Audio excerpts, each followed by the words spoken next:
Good afternoon student. R K विज्ञान PG महाविद्यालय कालवाड़ की ऑनलाइन क्लासेज में आपका स्वागत है। हम लास्ट क्लास में बीएससी फर्स्ट ईयर मैथमेटिक्स में पेपर नंबर 3 3D डायमेंशन उसमें यूनिट नंबर फर्स्ट स्फीयर के बारे में पढ़ रहे थे। उसमें हमने स्फीयर का व्यापक समीकरण, उसके व्यापक समीकरण से रिलेटेड क्वेश्चंस हमने कंप्लीट कर लिए थे। मतलब कि जो स्फीयर की फर्स्ट एक्सरसाइज थी हमने कंप्लीट कर ली थी। आज हम करेंगे सेकंड एक्सरसाइज स्फीयर के लिए। उससे पहले जो डेरिवेशन है वो सॉल्व करेंगे, उसके बाद आगे क्वेश्चन सॉल्व करेंगे। तो देखो स्टार्ट करते हैं।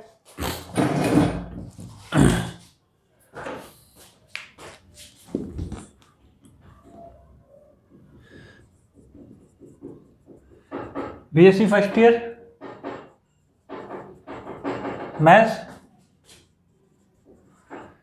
Paper 3 unit first sphere. ठीक है,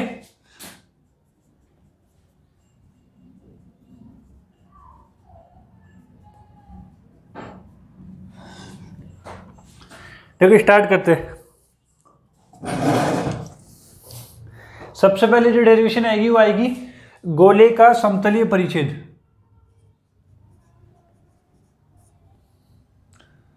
गोले का समतलीय परिच्छेद।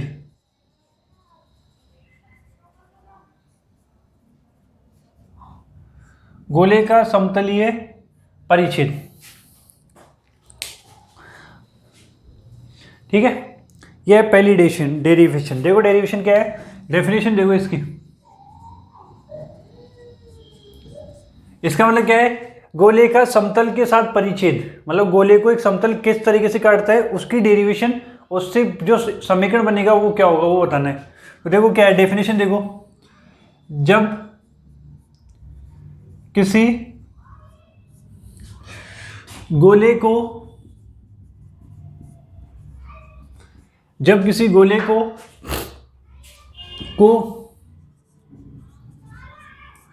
कोई समतल, जब किसी गोले को कोई समतल प्रतिच्छेदित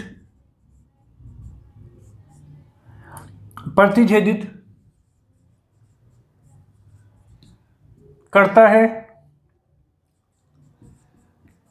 तो वह वक्र। जब किसी गोले को कोई समतल प्रतिच्छेद करता है तो वह वक्र जो गोले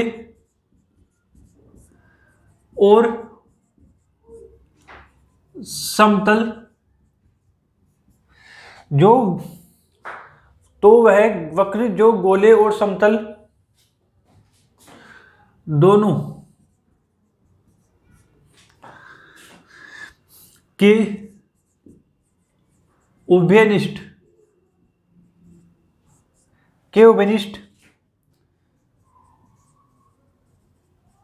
बिंदुओं से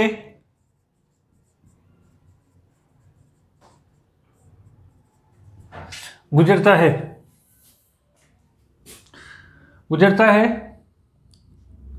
गोले का समतलीय परिच्छेद कहलाता है।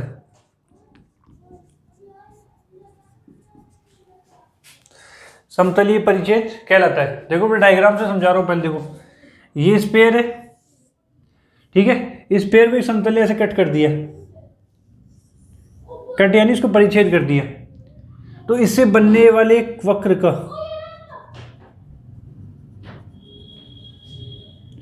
ये वक्र, इससे बनने वाले वक्र का, इनका उभयनिष्ठ पार्ट होगा। देखो यहाँ से कट करेगा ऐसे होगा। देखो प्लेन, समझना, ये स्फीयर है ऐसे गोला सा, उसको ऐसे कट कर दिया, प्लेन अंदर चला गया तो इससे एक वक्र बन जाएगा।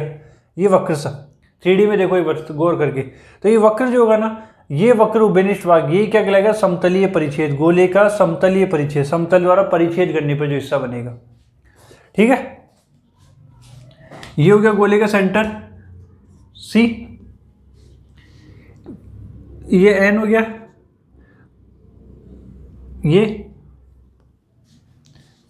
ये परपेंडिकुलर पी हो गया, और यहां से यहां तक ये रेडियस होगी आर। ठीक है, ये हो गया, ये होगी देखो गोले का समतलीय। जब किसी गोले को कोई समतल प्रतिच्छेद करता है तो वह वक्र जो गोले और समतल दोनों के उभयनिष्ठ बिंदुओं से गुजरता है, गोले का समतलीय परिच्छेद कहलाता है। गोले का क्या कहलाता है? समतलीय परिच्छेद कहलाता है। ये एंड पॉइंट मान लिया, ये सी, ये हाइट मान ली परपेंडिकुलर, समतल ऐसे तो जाएगा तो ऐसे परपेंडिकुलर, और ये होगी रेडियस आर, और ये हो गया सेंटर सी गोले का। समझ में आ गया? इसका स्क्रीनशॉट ले लो, फिर इसकी डेरिवेशन करते हैं। देखो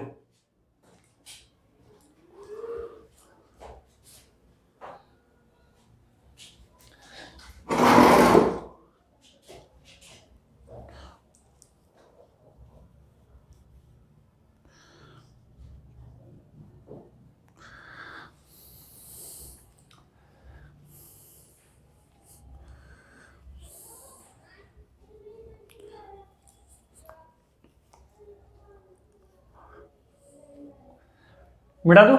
देखो आगे चलते हैं, इसकी डेरिवेशन देखो।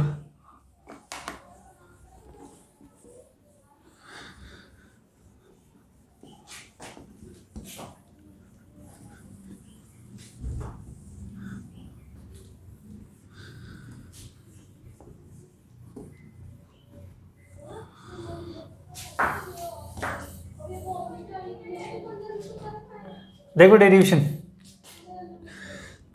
देखो क्या है? गोले का समतलीय परिच्छेद से प्राप्त वर्त के केंद्र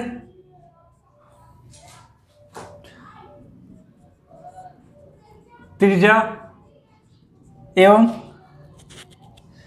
समीकरण ज्ञात करना।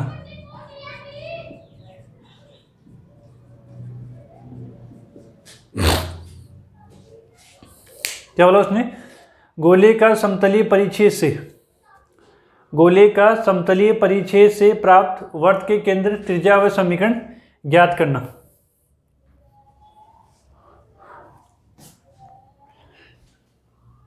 स्टार्ट करें। देखो समझो, उत्पत्ति देखो,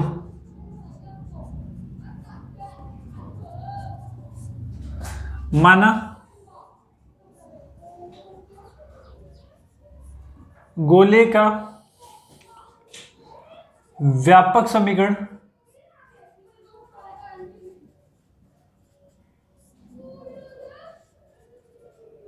निम्न है। माना गोले का व्यापक समीकरण निम्न है। क्या है? X square plus y square plus z square plus 2ux plus 2vy 2wz d equal to 0।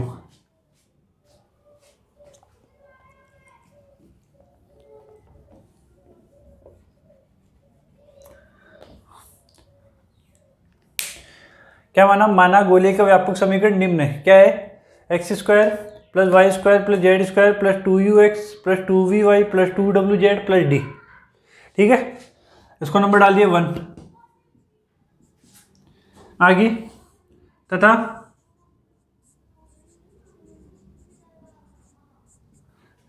समतल का समीकरण क्या है?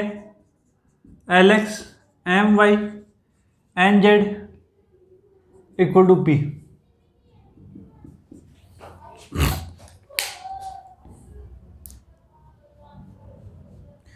माना गोले का व्यापक समीकरण निम्न है। X square plus y square plus z square plus 2ux plus 2vy, ये u है जान लेना,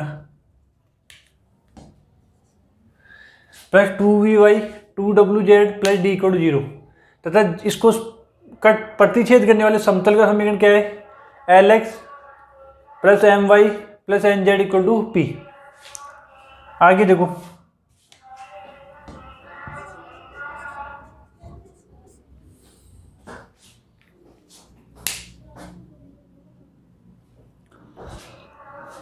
आगे देखो, गोले के केंद्र C minus u minus v minus डब्ल्यू से, गोले के अंदर C minus u minus v minus डब्ल्यू से गोले के समतलीय परिच्छेद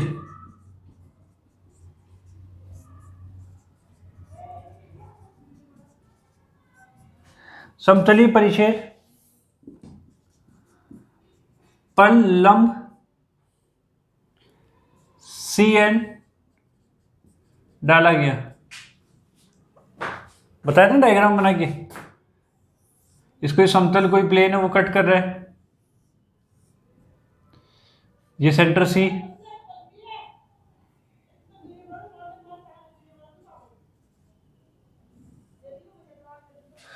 ए और ये आर रेडियस।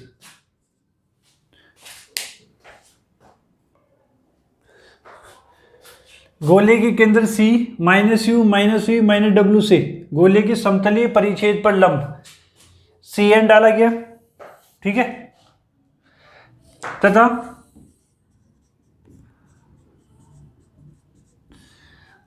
गोले के समतलीय परिच्छेद तथा गोले के समतलीय परिच्छेद पर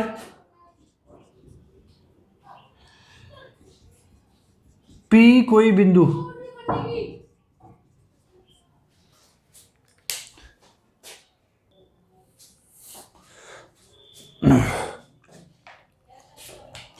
ठीक है ना, ये P पॉइंट है और ये वक्र बनेगा ना उस पे यहां पे N पॉइंट।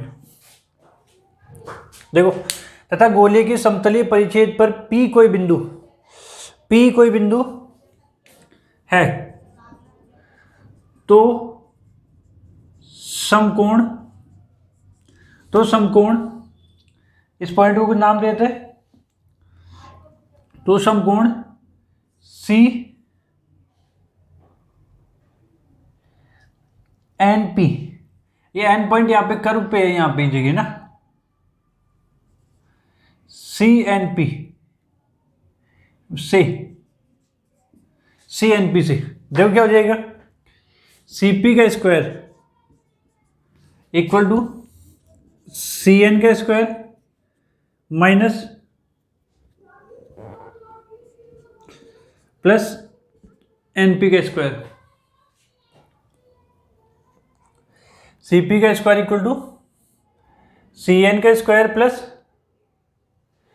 NP का स्क्वायर।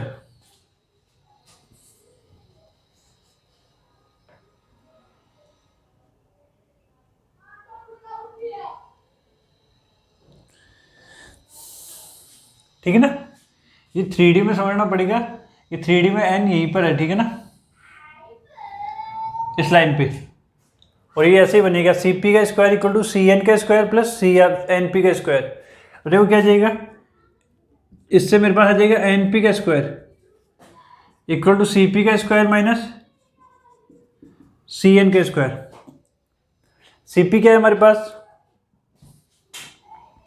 CP क्या है,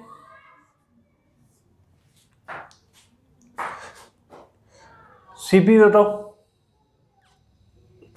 ठीक है ना। ये डायग्राम, ये चक्कर ये हो रहा है कि डायग्राम बुक वाले ने गलत बना रखा है, तब भी गड़बड़ हो रही है। अब वो डायग्राम के हिसाब से चलते हैं।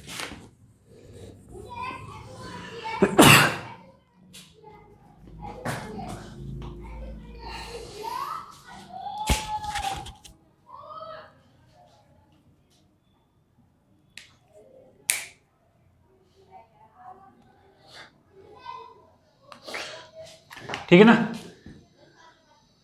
ये N हो गया और ये परपेंडिकुलर P हो गया, ये R हो गया और C, इसको कुछ नाम देते हैं और ओ, तो C O N, triangle C O N ले लेते। क्या हो जाएगा देखो, ओ सी का स्क्वायर, ए ओ सी का स्क्वायर क्या हो जाएगा, ओ एन का स्क्वायर प्लस सी एन का स्क्वायर। मेरे को ओ एन का स्क्वायर निकालना है। ओ एन का स्क्वायर इक्वल टू ओ सी का स्क्वायर माइनस सी एन का स्क्वायर। तो ओ एन इक्वल टू मेरे पास क्या आ जाएगा, रूट में ओ सी क्या है मेरे पास आर, तो आर का स्क्वायर, और सी एन क्या है पी, तो परपेंडिकुलर पी का स्क्वायर। ये आ गया। ठीक है, बुक में थोड़ा सा गलत दिया हुआ था इसलिए। आगे समझे यहाँ तक? आगे देखो क्या है, ये आ गया। जो कि ये देखो वर्त बन रहा है जहाँ पे ये समतल और स्पेयर जो है, मतलब ये गोला और ये समतल जहाँ पे कट कर रहे हैं वहाँ पे एक स्पेयर बन रहा है। क्या बन रहा है, स्पेयर, और स्पेयर की त्रिज्या यही है ओ एन, यहाँ से यहाँ तक। तो ये क्या आ गई, ये त्रिज्या आ गई किसकी, देखो क्या लिखेंगे, यह है ओ एन वर्त की त्रिज्या है। क्या है, वर्त की त्रिज्या है। देखो गोले के समतलीय परिचय से प्राप्त वर्त, ये वर्त प्राप्त हुआ था ना, के केंद्र, त्रिज्या और समीकरण ज्ञात करने हमारे को। तो इसकी त्रिज्या तो आ गई मेरे पास ओ एन, ये ओ एन आ गई। आगे उसके बाद क्या ज्ञात करेंगे, देखो उसके केंद्र क्या लिखूंगा, देखो तथा पी, पी या एन, एन तथा एन गोले के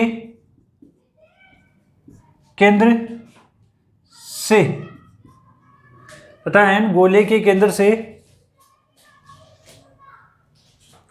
ठीक है ना, तथा पी लिखे थे ना, पी परपेंडिकुलर, तथा गोले के केंद्र से समतलीय परिच्छेद पर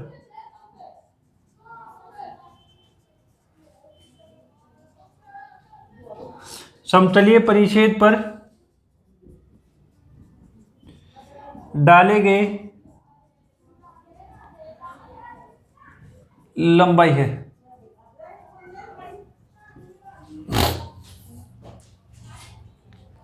ठीक है, देखो तथा पी गोले के केंद्र से, ये केंद्र सेंटर से समतलीय परिच्छेद पर डाले गए लंब की लंबाई पी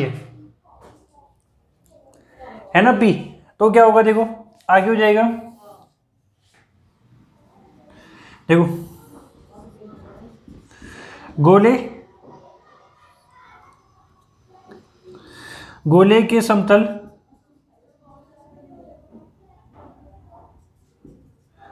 गोले के समतल के लिए आर व पी क्या है, स्थिर है।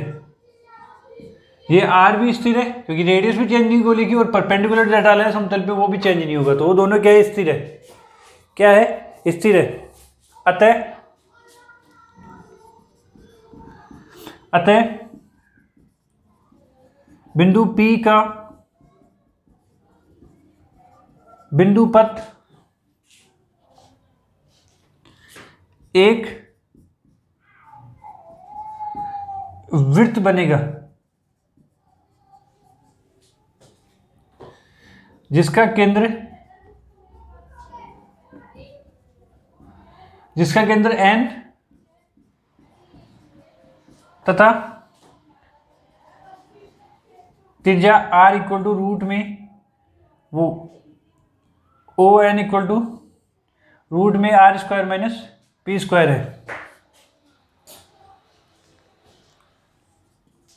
ये होगी डेरिवेशन। अजीब सी थी, कभी आती नहीं है, फिर भी करवाती कि बस हाँ तुम्हारे को समझ में आ जाए।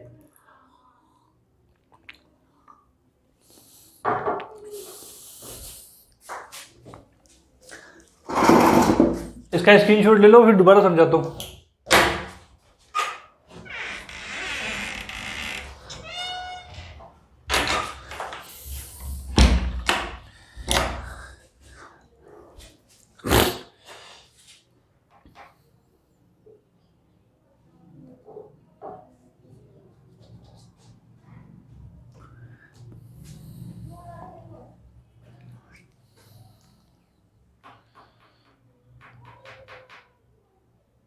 ले लिया स्क्रीनशॉट। देखो दोबारा समझो। गोले का समतलीय परिच्छेद से, गोले को समतल ने परिच्छेद किया से प्राप्त वर्त, तो देखो एक सर्किल मिला हमारे को, मिला ना सर्किल कि अब समझ लेना, आराम से समझ में आ जाएगा। कोई भी जैसे कोई भी गोली चीज है उसको ऐसे समतल काटेगा तो उसके ऊपर एक सर्कल सा बन जाएगा। तो वर्त के केंद्र, केंद्र क्या मान लिया एन, त्रिज्या सी एन, एम समीकरण ज्ञात करना है हमारे को। ठीक है, त्रिज्या इसकी ओ एन, सॉरी त्रिज्या ओ एन, ये सर्कल बन रहा था इसकी त्रिज्या ओ एन, एम समीकरण ज्ञात करना है, इनके समीकरण त्रिज्या और केंद्र का समीकरण ज्ञात करना है। तो देखो माना गोले का व्यापक समीकरण ये है x square plus y square plus z square plus 2u(x) plus 2vy plus 2wz plus d = 0, यही था। और समतल का समीकरण भी लेना पड़ेगा, समतल कट कर रहा है उसको, तथा समतल का समीकरण Lx My Nz = P है।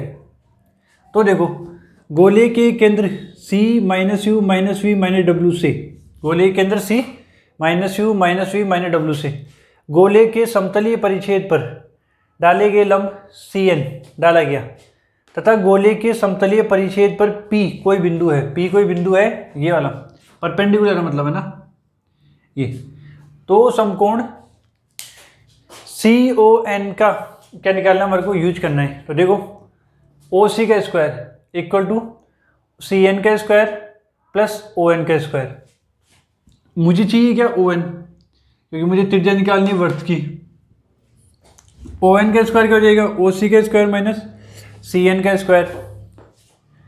ON का स्क्वायर तो चल ही रहा है, इक्वल टू OC कितनी है R square, square down root, और माइनस CN कितनी है P, तो P का स्क्वायर। आ गया था समझ में? ठीक है, यह ON वर्त की त्रिज्या है, ये ON क्या है, वर्त की त्रिज्या है। देखो यहाँ तक समझ में आ गया, त्रिज्या आ गई मेरे पास। अब केंद्र तथा P गोले के केंद्र से समतलीय परिच्छेद पर डाले गए लंब की लंबाई है। P क्या है उसकी, लंब की लंबाई। गोले के समतल के लिए, गोले का जो समतल बना ना ये, उसके लिए R की वैल्यू और P की वैल्यू हमेशा क्या रहेगी, स्थिर रहेगी। अतः बिंदु P का बिंदुपथ, इस बिंदु P का बिंदुपथ जो बनेगा एक वृत्त होगा। क्या होगा, एक वृत्त होगा, जिसका केंद्र N और त्रिज्या क्या हो जाएगी, ON हो जाएगी। आ गया समझ में? ये हो गया। ये P पॉइंट है ना, वो यहीं पे कहीं इस सर्कल के ऊपर है, सर्कल के ऊपर परपेंडिकुलर डला हुआ है ना।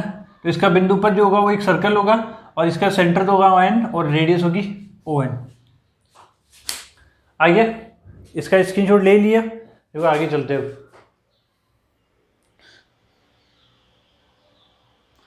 बेटा दो, देखो आगे देखो। अब छोटी छोटी चीजें हैं उनका तुम्हारे को वो फॉर्मूला ध्यान रखना है बस, और कुछ नहीं करना। जो डेरिवेशन आती नहीं है, डेरिवेशन ये भी नहीं आती है, तो ये एक तो जरूरी थी इसलिए करवा दी।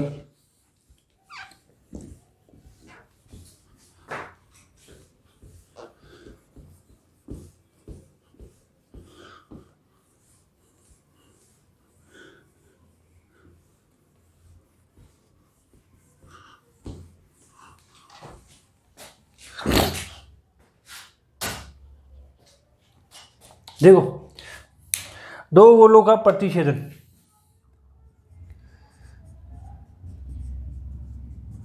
दो गोलों का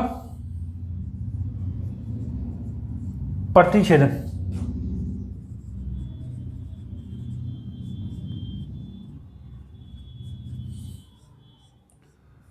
दो गोलों का प्रतिच्छेदन।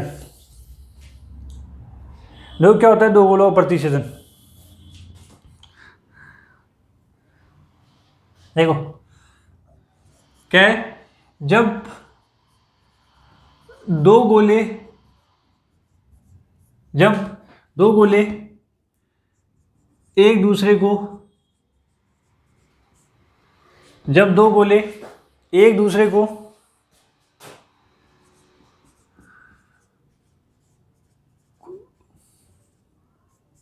प्रतिच्छेद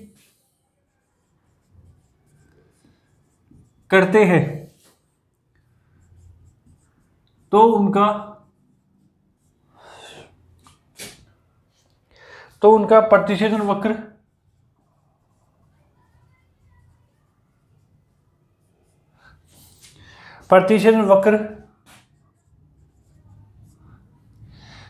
एक वृत्त होता है। जब दो गोले एक दूसरे को प्रतिच्छेद करते हैं तो उनका प्रतिच्छेदन वक्र जो होता है एक वृत्त होता है, ठीक है ना। अब ये ध्यान रखना, ये तुम डायग्राम भी यदि तुम चाहते हो ना तो गूगल पे सर्च करना, मिल जाएगा। लिखना कि दो स्फीयर यदि एक दूसरे को इंटरसेक्ट करते हैं तो क्या बनेगा। तो तुम्हारे को एक सर्कल सा दिखेगा, ये स्फीयर है, इसको ये स्फीयर कट करेगा ना तो एक सर्कल सा ऐसे दिख जाएगा तुम्हारे को, ठीक है, ऐसा सर्कल सा, ठीक है। 3D में देखोगे तो और अच्छे समझ में आएगा। तो गूगल पे सर्च करके देखना यदि जिज्ञासा है देखने की। तो देखो आगे देखो, जब दो गोले एक दूसरे को प्रतिच्छेद करते हैं तो उनका प्रतिच्छेदन वक्र एक वृत्त होता है। क्या होता है? एक वृत्त होता है। तो देखो माना गोलों के समीकरण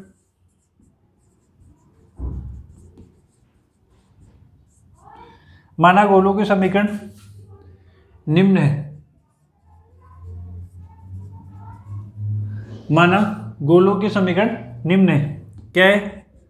S1 इक्वल टू x1 का square, S1 equal to x square plus y square plus z square 2u1x 2v1y 2w1z plus d1 equal to 0। माना गोले का समीकरण निम्न है। S1 equal to x square plus y square plus z square 2u1x 2v1y 2w1z plus d1 equal to 0। और S2 equal to x square y square z square 2u2x 2v2y 2w2z plus d2 equal to 0, ठीक है। और यदि दोनों गोले एक दूसरे को क्या करते हैं? प्रतिच्छेद करते हैं, तो गोले का जो प्रतिच्छेदन समीकरण आएगा वो क्या आएगा? देखो क्या जाएगा? S1 minus S2 equal to 0, यानी कि 2u1 minus u2 x 2v1 minus v2 y 2w1 minus w2 z d1 minus d2 equal to 0।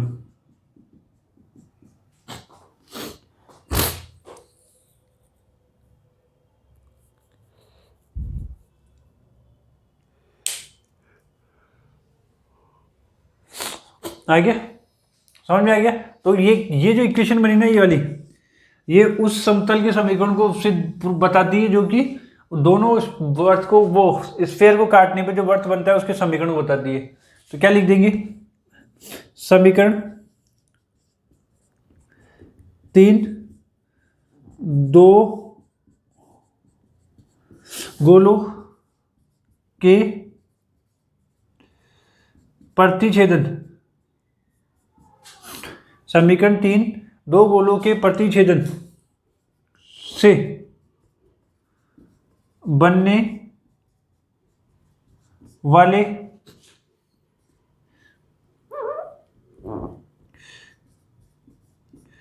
वृत्त के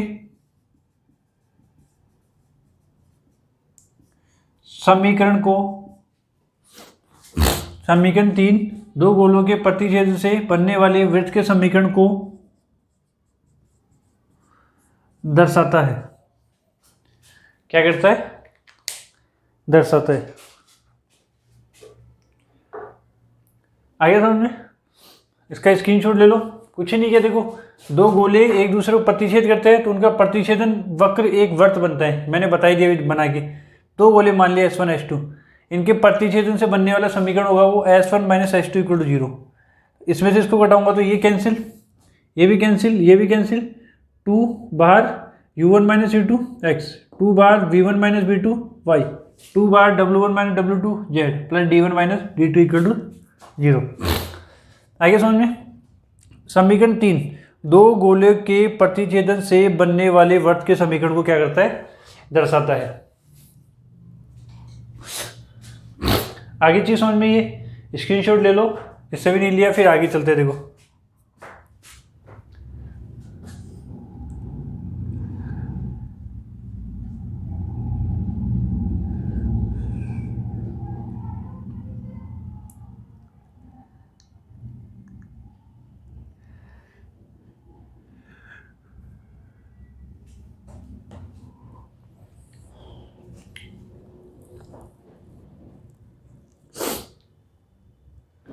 ले लिया स्क्रीनशॉट, मिटा दूँ, आगे देखो।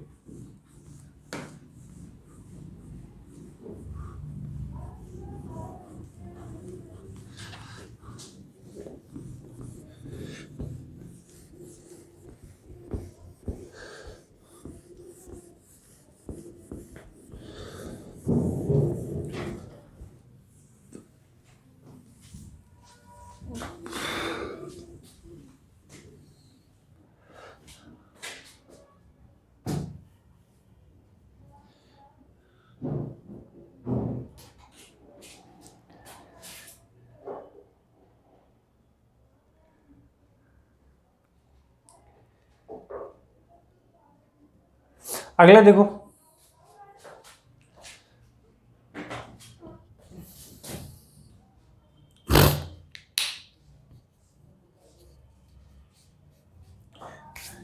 देखो व्यास के रूप में गोले का समीकरण।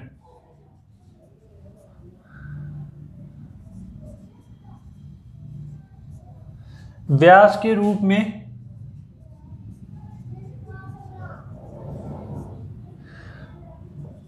गोले का समीकरण।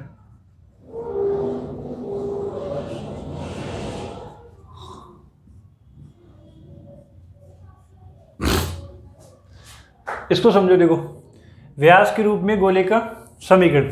देखो ये गोला है, ये इसका व्यास है, ठीक है। और तुम्हें पता है 9th क्लास में पढ़ा होगा कि कोई भी सर्कल होता है उसमें यदि व्यास से यदि उसकी सरकमफ्रेंस पे वो डालते, कोई लाइन डालते तो वो हमेशा क्या होती है, उसके परपेंडिकुलर होती है, पता है। और ये हो गया व्यास, इसका सेंटर हो गया, ये P, ये Q और ये R। P के निर्देशांक मान लिए x1, y1, z1, Q के x2, y2, z2, R के x3, y3, z3।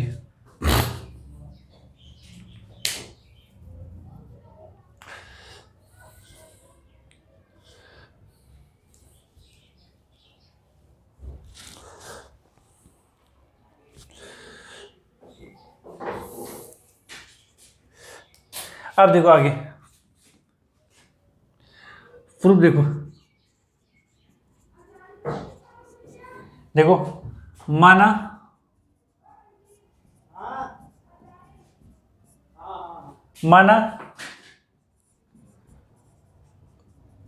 माना गोले के व्यास के सिरे, माना गोले के व्यास के सिरे P x1, y1, z1 तथा Q x2, y2। माना गोले के व्यास के सिरे P x1, y1, z1 तथा Q x2, y2, z2 है तथा P एक्स वाई जेड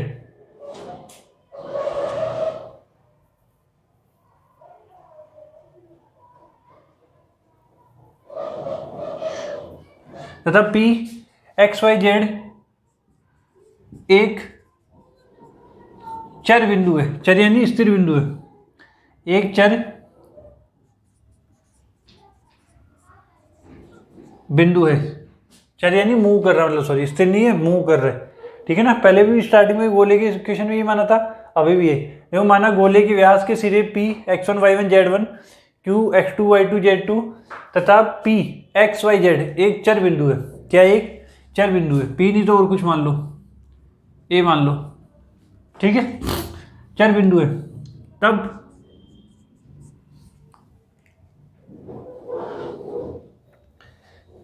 तब ए आर के दिक् अनुपात x minus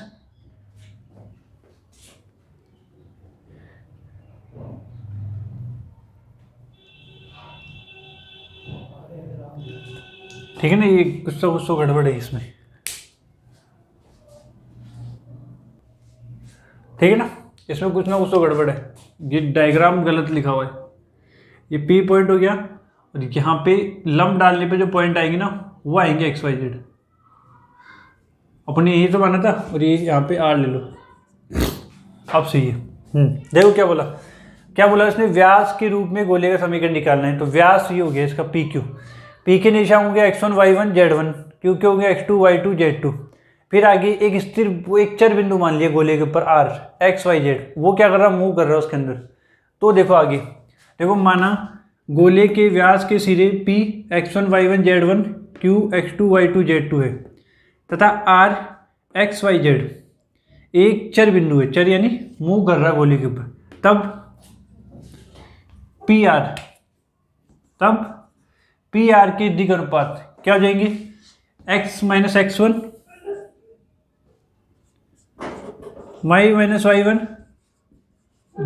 z minus z1 तथा क्यू आर के दिक् अनुपात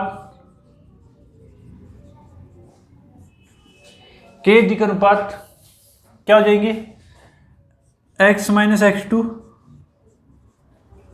y minus y2 z minus z2 होंगे।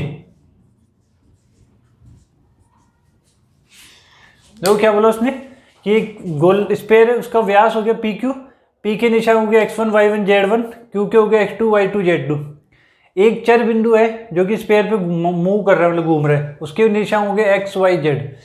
तो पी आर की दिक् अनुपात तुमने 11th क्लास या 12th क्लास में निकाला होगा, दिक् अनुपात x minus x1 y minus y1 z minus z1, x minus x2 y minus y2 z minus z2।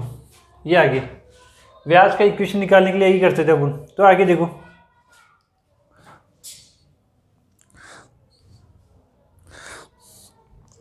और मैंने ये बता ही दिया तुम्हारे को,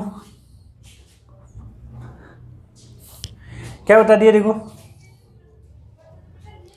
अब ये तुम्हें पता है कि इस व्यास से गुजरने वाला कोई समतल होगा प्लेन, वो यहाँ पे सबसे वृहद वर्त बनाएगा। क्या बनाएगा, वृहद, क्योंकि व्यास सबसे बड़ा व्यास ही होता है इसके अंदर।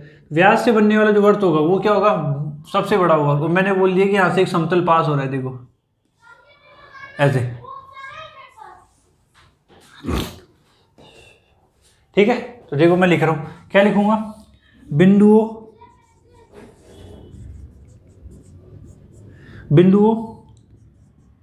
पी क्यू आर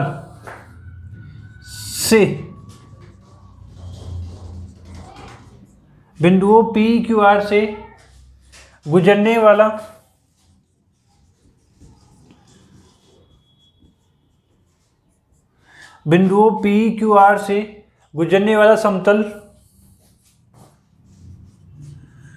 वृत्त को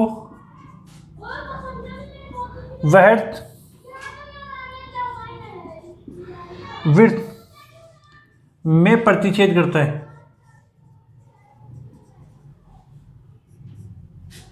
प्रतिच्छेद करेगा।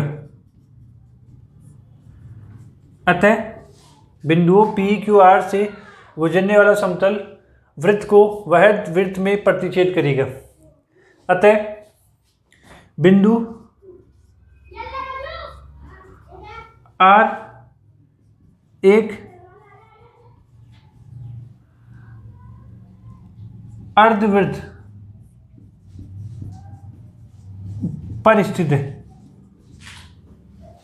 और हमने पढ़ा इसका मतलब कि पी आर क्यू, अर्थात पी आर क्यू जो होगा वो क्या हो जाएगा 90 डिग्री।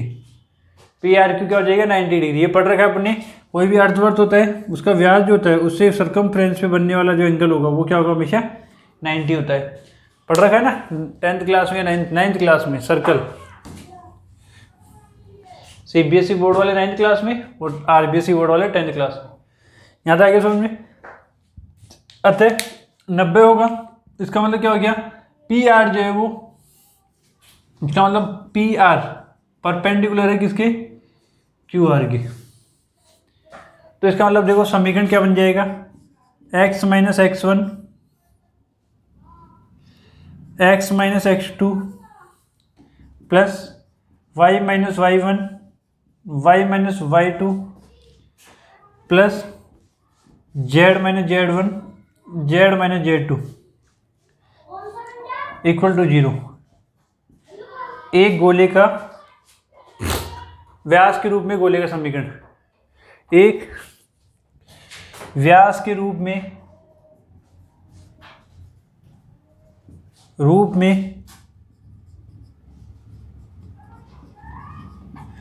गोले का समीकरण है। एक व्यास के रूप में क्या है, गोले का समीकरण। समझ में आ गई?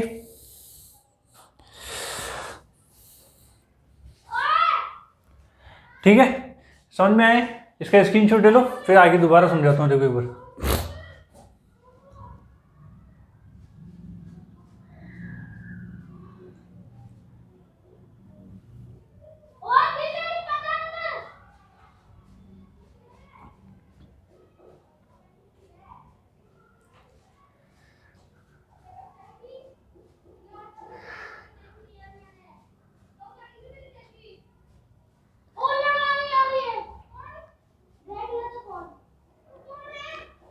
ले लिया स्क्रीनशॉट।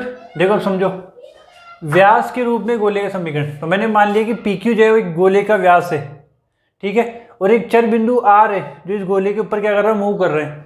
P के निर्देशांक x1 y1 z1, Q के x2 y2 z2 और R के x y z। वही लिखा है, देखो माना गोले के व्यास के सिरे P x1 y1 z1 तथा Q x2 y2 z2 है तथा R x y z एक चर बिंदु है, तब PR के अनुपात क्या हो जाएंगे, x minus x1 y minus y1 z minus z1 और QR के हो जाएंगे x minus x2 y minus y2 z minus z2 होंगे। बिंदुओं PQR में से गुजरने वाले समतल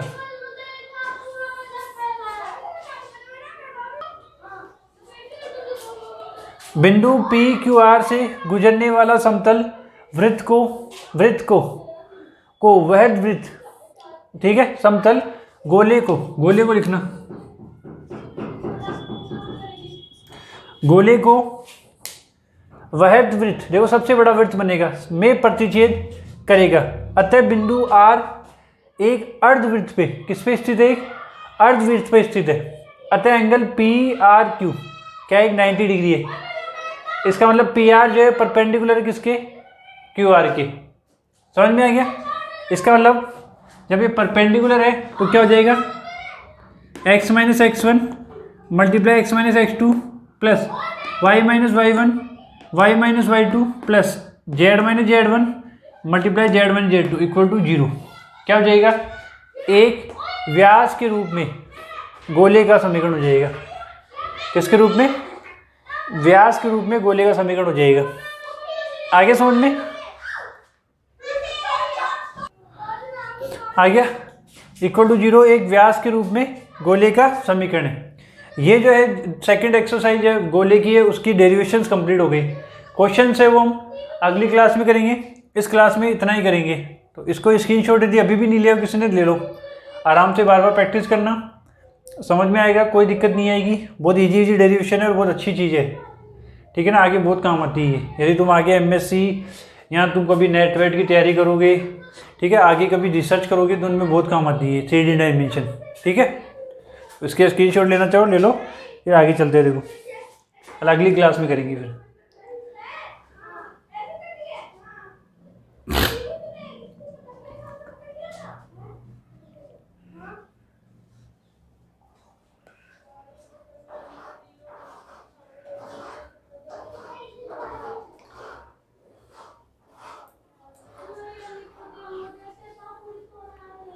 ले लिया स्क्रीनशॉट, ठीक है।